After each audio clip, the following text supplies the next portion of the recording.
Peristiwa pendaki kelelahan lagi-lagi terjadi di Gunung Agung Karangasem. Syukurnya, Inaki Kalingga Eka Putra berhasil ditemukan tim Basarnas Selasa 5 Oktober siang.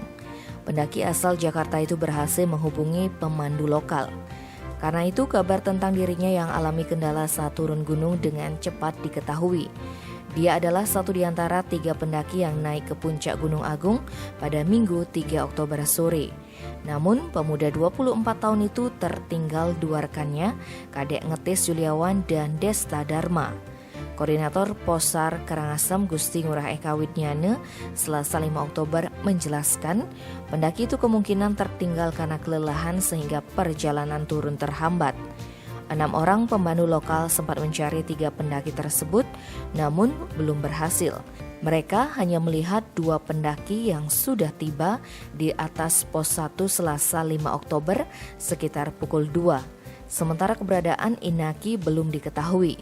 2 pendaki pun turun bersama 2 pemandu lokal, sedangkan 4 pemandu melanjutkan pencarian. Sekitar pukul 9.30, 3 orang pemandu berhasil menemukan posisi target. Ternyata berada di ketinggian sekitar 1.700 mdpl. Tim Basarnas di Posar Karangasem, personel Polsek Rendang, tim reaksi cepat BPBD Karangasem, PNI, dan pemandu lokal Gunung Agung menemukan target sekitar pukul 10.20 dalam kondisi selamat. Tim Bali Express melaporkan.